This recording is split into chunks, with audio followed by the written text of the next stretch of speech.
Mga kababayan, una po sa lahat, nais po namin magpasalamat sa ating Panginoong may kapal dahil umaga pa lang po ay nakita na natin ang preparasyon na bagamat ito ay napakaiksing panahon na tayo po ay nagprepara. Nakita po naman natin na kahit papano naging matagumpay. At sa mga kasama po natin kanina, dyan sa ginawa nating motorcade, nakita po ninyo ang alab at ang pakikiisa ng mga Bataeños sa pagsalubong sa atin sa bawat bayan. Sila po ay nakataas ng kamao. Bakit po ba natin ginagawa ang hakbangin ito sa ngayon? Mga kababayan, itabi po natin ang usaping pampolitika rito. Ang pinag-uusapan natin dito, ang soberenya na ipinagbili ng bangag na presidente. Yan ang pinag-uusapan. Alam nyo, kung mag-uusap tayo ng patas sa patas, maaaring may abogado rito, maaaring may alam sa patas, pero karamihan sa inyo, mga pangkaraniwang tao, mga simpleng Bataeño lamang. Simple lang ang pagpapaliwanag, mga kababayan Bataeño. Kung ikaw ay mayroong anak na nakagawa ng pagkakasala sa loob ng iyong tahanan, bakit mo naman ipagkakatiwala at ibibigay ang parusa sa kapitbahay mo? Tama! Tama!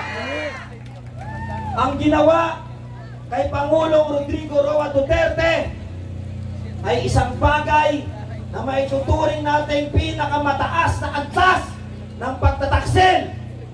Dahil ito ay maaari nating maituring na isang treason. Bakit kanyo? Ang huhusga dapat sa kapwa natin Pilipino ay kapwa natin Pilipino. Bakit ibebenta ng bangag na Pangulo ang isang Pangulo na minahal, magpasa hanggang ngayon ay patuloy na minamahal ng bansang Pilipinas? Katarungan! Katarungan! Katarungan! Katarungan! Isang tabi natin ang usaping politika rito.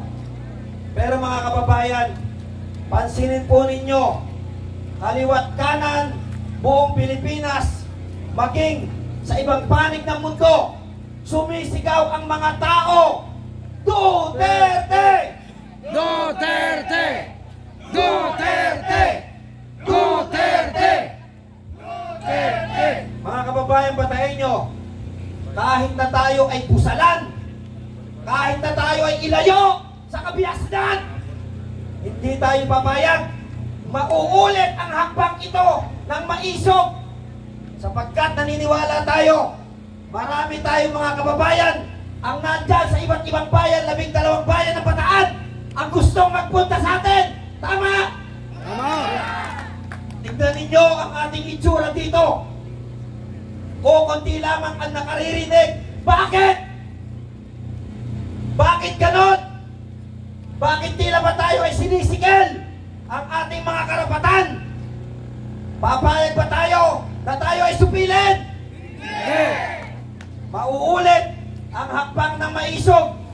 At sisiguruhin namin sa inyo, mabibigyan ng katarungan ang ginagawang paninikil sa ating mga karapatan, lalo na ng mga magdanakaw sa gobyerno. Mabuhay maisog! Mabuhay! Sa ngayon mga kababayan, ang ating mga kababayan ay naandun na kanina sa Mindiola. Hinaharang at patuloy na dumadami ang mga kababayan natin na gustong tunguhin ang Malacanang. Bakit? Dahil ang gobyernong ito ay bingi at bangag. Yeah! Papayag ba tayo, mga kababayan, na tayo ay pamunuan ng bangag? Yeah! Bakit tuwang-tuwa ang mga kababayan nating Bataeño? Nakita ko kanina habang tayo ay nagmo-motorcade, marami sa nagtataas ng kamao ay mga mukhang adik. Tama, mali? Tama!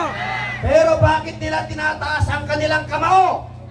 Sapagkat naniniwala ako na maaaring binago ang buhay nila ng war on drugs. Yes! Maaaring yung mga nandiyan kanina sa gilid ng kalsada, mga kapamilya, mga kamag-anak ng mga dating lulong sa bisyo ng ipinagbabawal na droga, at kaya tayo sinasalubong na mainit dahil gusto magpasalamat kay Tatay Digong Duterte! Duterte! Duterte! Duterte! Mga kababayan, walang bibitaw, walang susuko. Huwag nating hahayaan na ang mga nakaupo sa gobyerno ay patuloy tayong nakawan, patuloy na sikilin ang ating malayang pamamahayag, at higit sa lahat, ibenta tayo sa hindi natin mga kapwa Pilipino. Kaya magpapatuloy ang hakbang na maisog at kaawaan nawa tayo ng buong may kapal at makamit natin ang ating inaasam. Batas ng Pilipino para sa mga Pilipino. Batas ng dayuhan para sa mga dayuhan. Mananagot kayo sa taong bayan. Mabuhay Maisog! Duterte! Mahal ka namin! Duterte! Mahal ka namin! Isa pa! Duterte! Mahal ka namin! Duterte! Mahal ka namin! Isa pa! Duterte! Mahal ka namin! Minsan pa! Duterte! Mahal ka Sila namin! Ibalik Duterte sa Pilipinas! Ibalik Duterte sa Pilipinas! Ito na! Higo! Ibalik Duterte sa Isa Pilipinas! pa! Ibalik Duterte sa Pilipinas! Pilipinas! Duterte pa rin! Pilipinas! Duterte pa rin! Rodrigo Duterte! Mahal ka namin! Rodrigo Duterte! Mahal ka namin! Isa pa! Rodrigo Duterte! Mahal ka namin! Isa pa! Rodrigo Duterte! Mahal ka namin! At mahabang palakpak na may kasamang hiyaw bilang sa pangwakas natin. Woo! At tuloy-tuloy tayong pagdadasal araw-araw, huwag nating kakalimutan yan. At sa pagtatapos natin ito, nais kong pasalamatan ang lahat ng mga nandito pa na nagsuporta. Alam ko ang iba ay kailangan ng umuwi dahil hindi sila nakapagsaing, nakapagluto. Inuna nila ang panalangin para sa pagkain ng kanilang pamilya. Woo! Tama ba? Okay. Sige, tayong lahat ay tumayo. Yan, tayo. Last na lang ito. Last na lang tayo, okay? Ayan. Oh. At bago tayo